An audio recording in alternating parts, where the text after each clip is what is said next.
Laramie Basin, Wyoming, October 1883. The wind already carried the scent of a brutal winter, a sharp, metallic tang that promised deep snow and deeper cold. It was this promise that made the scene at Einar Halvorsson's homestead so utterly baffling. While his neighbors were chinking walls and stacking cords of cottonwood, Einar was doing the one thing that seemed like pure madness. He was tearing out his floor, not repairing it, not replacing a rotten plank.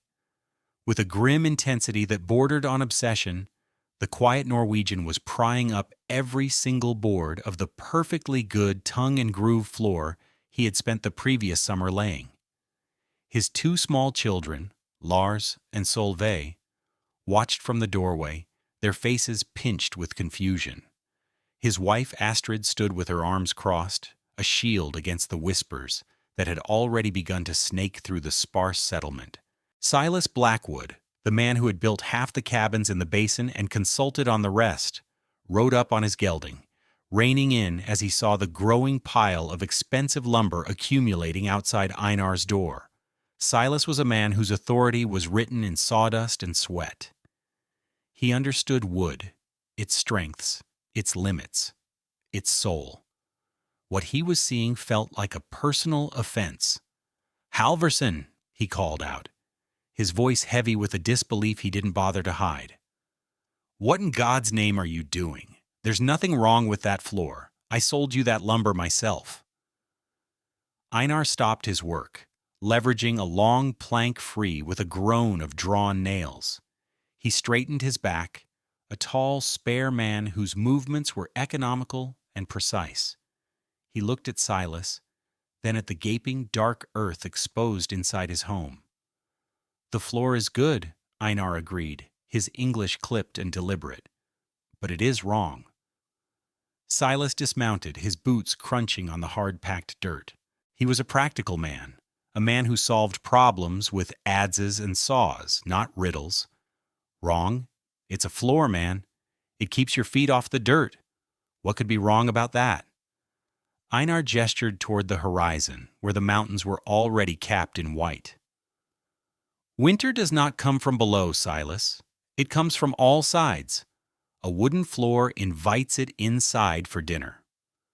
The statement was so nonsensical, so contrary to a lifetime of experience, that Silas could only stare. He had built cabins from the Tetons to the Medicine Bow. He knew the rules. You build tight walls. You build a strong roof. You build a stone hearth that won't burn your claim down. And you build a solid wood floor to create a barrier between the frozen earth and the living space.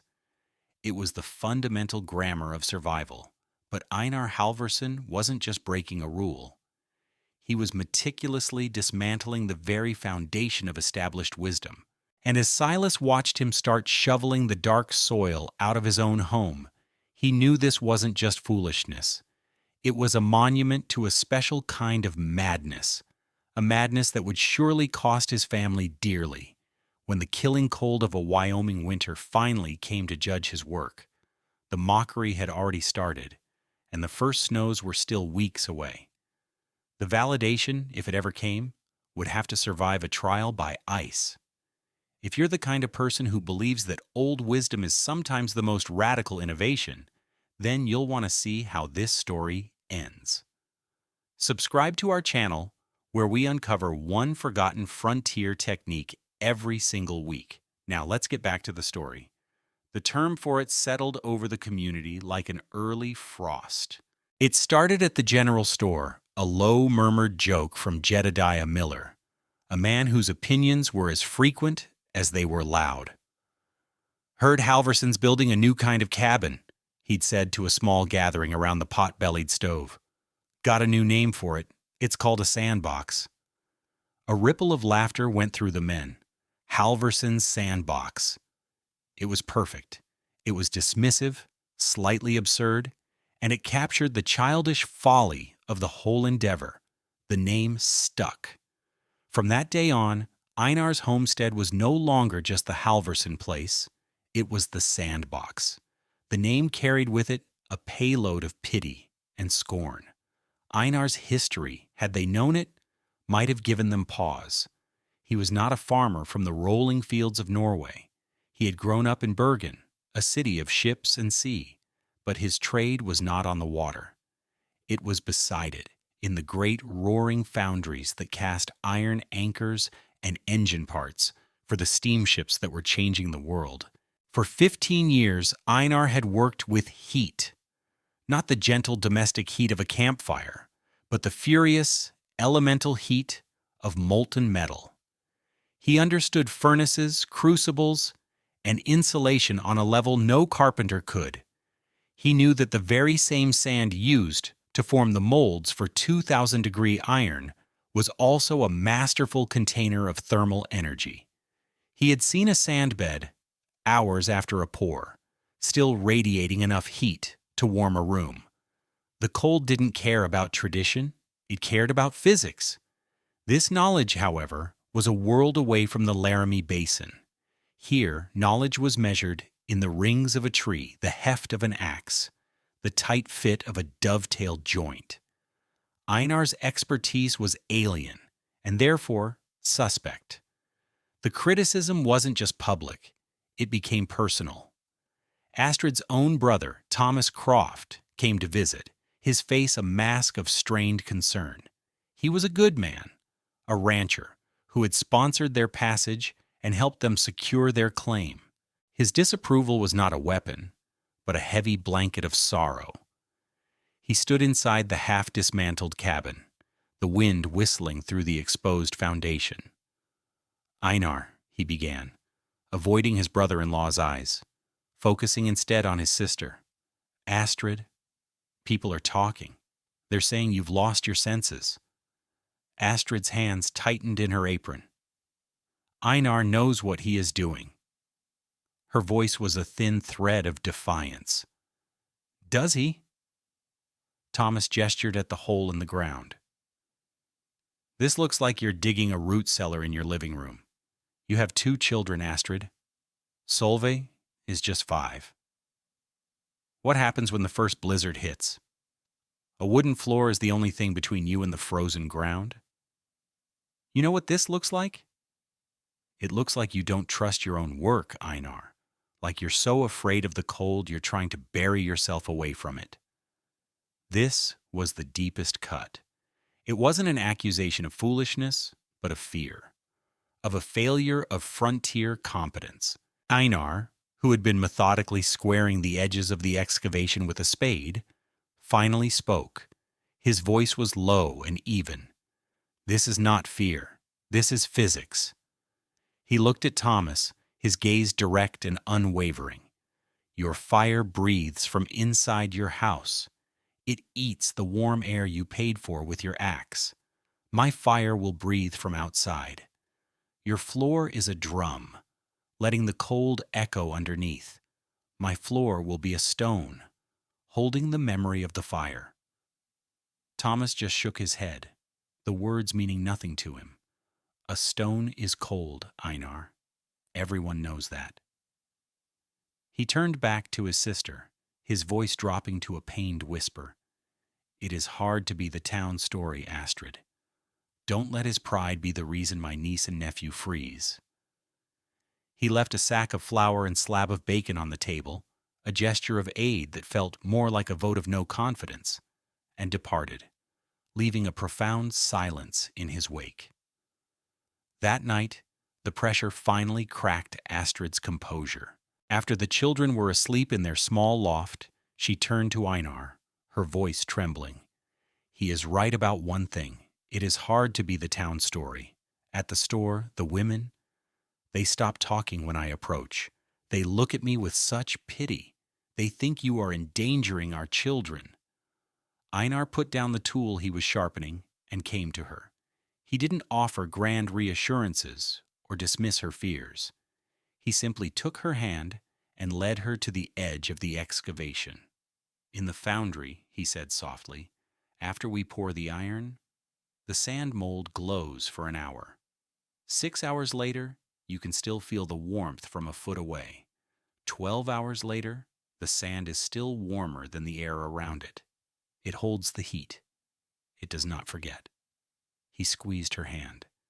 This is not a floor of wood, which forgets the fire the moment it dies. This will be a floor of earth, which remembers. I am not building a sandbox, Astrid. I am building a hearth. A hearth as big as our home. She looked from his earnest face to the dark rectangle of earth and then back again. She didn't understand the physics, not really, but she understood the certainty in his eyes. It was not the wild-eyed conviction of a madman, but the quiet confidence of a master craftsman. She made a choice. Winter will tell us what's wise and what's foolish, she said, her voice regaining its strength. It was a declaration of faith, not just in him, but in the coming judgment of the cold. The mockery had lasted for a month. The validation, she prayed, would last for a generation. The process was brutally simple in its materials and painstakingly precise in its execution. First, Einar had to dig. He removed the topsoil, then the dense clay beneath, until he had excavated the entire footprint of the 20 by 24-foot cabin to a depth of precisely 12 inches below the bottom of the sill logs. This alone was a monumental task, carting out nearly 12 cubic yards of earth by wheelbarrow. Silas Blackwood, riding by one afternoon, saw the mound of dirt and shook his head. Digging his own grave, he muttered to his horse. Einar wasn't just digging a hole, he was preparing a foundation for a different kind of structure. Once the excavation was complete and the floor perfectly level, he began hauling stones from the nearby Laramie River. Not large boulders, but smooth, fist-sized river rocks. He spent a week laying a 4-inch bed of these stones across the entire earthen floor. Astrid, watching him work, finally asked, "Why the stones? Sand on dirt seems simpler." Einar paused, setting a stone into place. In Bergen, boats that don't breathe rot within 5 years. Houses are the same. The earth breathes moisture. The stones give it a place to go, so it does not sour the sand or rot the logs of our home. He was creating a capillary break, a concept modern builders would recognize, preventing ground moisture from wicking up into his thermal battery. It was an elegant, intuitive piece of engineering. With the stone bed complete, the sand came next. And not just any sand. He tested samples from the riverbank, letting them dry by the fire, feeling their texture. He was looking for coarse, clean sand with minimal clay or silt content. He found what he needed a quarter-mile downstream, a large deposit of sharp-grained sand that glittered with quartz. For 2 weeks, the only sounds from the Halverson homestead were the scrape of his shovel and the squeak of his wheelbarrow. He hauled load after load, dumping it carefully over the stone bed. He didn't just dump it. He spread each layer, no more than 3 inches thick, watered it lightly to help it settle, and then began to tamp it. He had fashioned a heavy tamper from an oak log, and for days he walked the floor of his home. The rhythmic thud of the tamper compacting the sand into a dense, unyielding mass. He was squeezing out the air, maximizing the density. Air is an insulator, he wanted a conductor. He was building a single, contiguous block of thermal mass directly connected to the earth below it. Finally, after 8 solid inches of compacted sand were in place, the surface was as hard and flat as a slate floor. It was a floor made of 480 square feet of river stones and over 10 tons of carefully selected sand. The cost, which so infuriated his neighbors, who had paid dearly for milled lumber, was nothing more than his own labor. The final piece of the system was the stove. It was a standard cast-iron wood stove, but Einar installed it differently. Instead of placing it on a stone slab on top of the floor, he set it directly onto the sand itself, its legs buried a few inches deep for stability. The stove was now thermally coupled to the entire 10-ton mass of the floor. He then laid down a few simple, heavy wool rugs, leaving a wide perimeter of sand exposed around the stove. The rugs provided comfort underfoot, but the principle remained. The heat from the stove would not just radiate into the air, it would pour directly into the sand. Radiant heat would strike the floor and be absorbed. Convective heat would warm the air, which would in turn warm the walls and ceiling, which would then radiate their own heat back down to the floor. All day, as the stove burned, this massive sand battery would be drinking in the energy.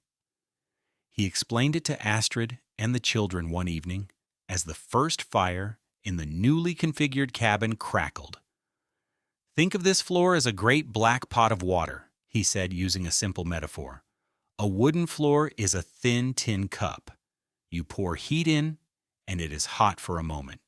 Then it is cold again. This floor, we will pour heat into it all day, and all night it will slowly, gently give that heat back to us." He stood up and walked to the wall furthest from the stove. He placed his hand on the sand. It was cool. "Now it is empty," he said, "but tomorrow morning it will be full." This was the reframing insight. He hadn't built a floor. He had built a reservoir. He wasn't trying to keep the cold out. He was creating a system to store warmth inside. The difference wasn't subtle. It was profound. He looked at his wife and children, their faces illuminated by the firelight. Stone holds fire's warmth long after the flame dies. We will live on a warm stone. The winter of 1883 to 1884 did not arrive gently. It descended upon the Laramie Basin like a judgment. For 2 weeks in January, the sky was a sheet of leaden gray, and the temperature refused to rise above zero. Then, the blizzard hit. It came on a Tuesday, a wall of white that erased the world. The wind, a physical force that screamed down from the mountains, drove the snow into drifts that buried fences and sealed doors. The official temperature at Fort Sanders dropped to minus 22 degrees Fahrenheit. In the exposed basin, with the wind chill, it was a cold that felt like it could crack steel. It was a cold that tested every nail, every log, every decision a man had ever made. The winter had become the judge. Stay with me until the end, because the number that came out of this cabin, the measured difference between foolishness and genius, is something you will not forget. The crucible began. We're going to cross-cut now between two households, less than a mile apart, but existing in two different climates. Inside Silas Blackwood's cabin, a structure he himself had built, the pinnacle of conventional wisdom. The fight was desperate. The walls were tight, the roof was sound, but the cold was winning. The air near the walls was frigid. The wooden floor, raised 2 feet off the frozen ground, was a thermal leak of catastrophic proportions. Cold air pooled under the house, sucking the warmth straight through the planks. The floor was 38 degrees Fahrenheit near the hearth and below freezing at the edges. A spilled cup of water by the door had frozen into a slick, dangerous patch of ice. Silas's family, his wife and 3 sons, were huddled in a tight circle around the roaring stove. The stove was glowing a dull red, consuming seasoned cottonwood at an alarming rate. Silas had laid in 5 cords, a generous supply. A third of it was already gone. Every 45 minutes the stove demanded more fuel. The heat it produced was fierce and scorching, but it rose directly to the ceiling, leaving their feet numb with cold. They lived in a 10-foot circle of survivable warmth, while the rest of their well-built home was becoming an icebox. The difference wasn't incremental, it was a chasm. Now let's go to Halverson's Sandbox. Inside Einar's cabin, the scene was one of impossible tranquility. The stove was not roaring. It was burning with a low, steady flame, consuming a single log every 2 hours. The air was not scorching near the fire and freezing near the walls. It was a consistent, even warmth that filled the entire space. Einar's children, Lars and Solveig, were not huddled in blankets. They were sitting on the wool rug in the middle of the room, in their shirt sleeves, playing with carved wooden toys. Astrid was knitting by the light of a kerosene lamp, her face calm. The source of the miracle was under their feet. The sand floor, having absorbed heat for weeks, was now a massive, gentle radiator. Einar took a thermometer, a precious instrument he had brought from the old country. The air temperature in the middle of the room was 68 degrees Fahrenheit. Near the wall furthest from the stove, it was 63 degrees Fahrenheit. The wooden walls themselves were warm to the touch. The floor, beneath the rug, was 72 degrees Fahrenheit. It was continuously releasing the vast reservoir of thermal energy it had stored. Outside, minus 22 degrees Fahrenheit. Inside, 68 degrees Fahrenheit, a difference of 90 degrees. By the third day of the blizzard, the situation in the valley was growing dire. Jed Miller, the man who had coined the term Sandbox, was facing his own crisis. His woodpile was dwindling, and the wind had drifted snow up to the eaves of his cabin, making a trip for more wood a life-threatening expedition. They had closed off the main room and were all living in the 12 by 12-foot bedroom. The gut-punch detail of their hardship was a quiet, heartbreaking act of survival. To keep the fire going, Jed's wife, Martha, brought him the family Bible. It was a huge, leather-bound book, the only heirloom she had from her mother. Its pages were thick, dry, and flammable. Without a word, Jed began tearing out the pages of Genesis and feeding them to the flames, destroying his family's history to survive the night. At the Blackwood cabin, the firewood was nearly gone. Silas had burned through 2 cords in 3 days. The cold was now a palpable entity inside the house, relentless and invasive. His youngest son was coughing, a dry, rasping sound that terrified him. He had 2 choices: stay and risk his family freezing when the wood ran out, or face the storm and go for help. There was only one place to go, only one man whose work he had so publicly ridiculed. Swallowing a lifetime of pride, Silas bundled himself in every layer he owned and stepped out into the screaming white fury of the wind. The walk was a brutal, staggering battle against a force that wanted him dead. He couldn't see more than 10 feet. He navigated by memory, his beard freezing solid, his lungs aching with every breath. When he finally stumbled into the small clearing of the Halverson homestead, he could barely stand. He saw the cabin, a low shape half buried in snow, with a gentle curl of smoke rising from the chimney. Not the panicked, billowing smoke of a desperate fire, but the calm, steady exhalation of a controlled burn. He fell against the door, hammering on it with a frozen fist. Einar opened it. The sensory vindication hit Silas like a physical blow. It wasn't a blast of hot air. It was an envelope of profound, steady, silent warmth. It radiated from the floor, the walls, the very air. The brutal, shrieking wind at his back was silenced by the thick log walls. The cold that had seeped into his bones was instantly challenged by a deep, penetrating heat. He saw the impossible scene within, the children playing, Astrid knitting, the low fire in the stove. He stumbled inside, pulling off his ice-caked hat. He looked from the children in their light clothing to the placid fire, to the calm faces of their parents. He didn't understand. It defied everything he knew. He saw a tin cup of water sitting on the floor, a good 12 feet from the stove, left for the family's small dog. It was liquid. In his own house, that cup would have been a block of solid ice within an hour. That was the proof device. Simple, undeniable. Silas looked at Einar, his face a mixture of awe, shame, and utter confusion. Words failed him. The mockery, the certainty, the lifetime of experience, it all crumbled to dust in the face of this impossible warmth. He was silent for a long moment, the feeling returning to his frozen face. Then he spoke the words that signified a complete surrender of his entire world view. the 5-word admission that changed everything in the valley. Silence. Show me how you built it. He did not ask for firewood.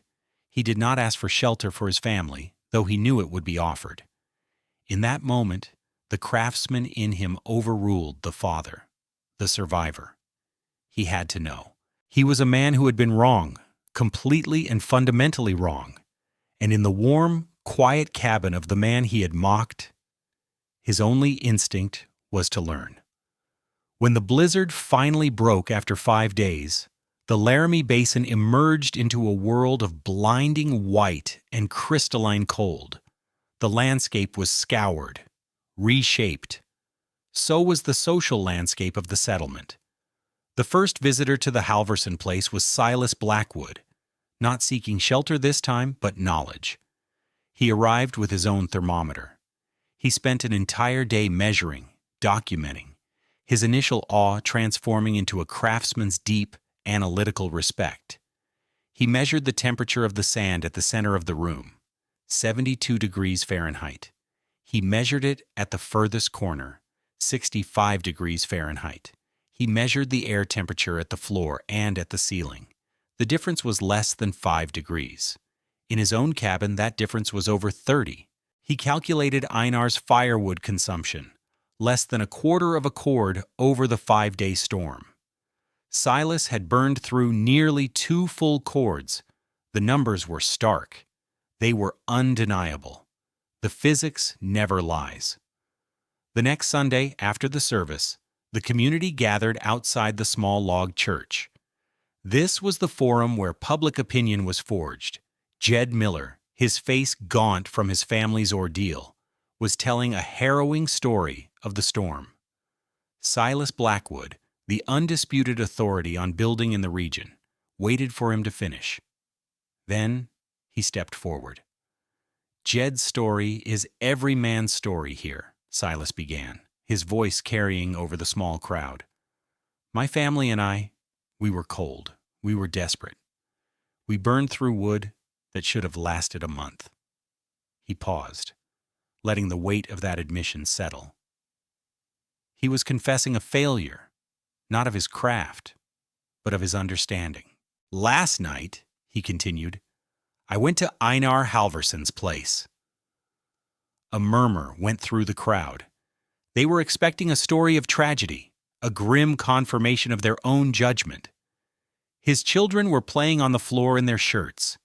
His woodpile is barely touched. I measured the temperature in his cabin myself. It was 68 degrees. He let that number hang in the frigid air. We called his home a sandbox. We were the children. He was the teacher. He turned and looked directly at Einar, who stood quietly beside Astrid at the edge of the crowd. "I was wrong. This works." That simple public admission from the most respected builder in the county was more powerful than 1,000 arguments. The mockery died instantly, replaced by a stunned, hungry curiosity. The mocking name, Halverson's Sandbox, was never spoken in scorn again. Within a year, it became a term of respect, a shorthand for a revolutionary idea.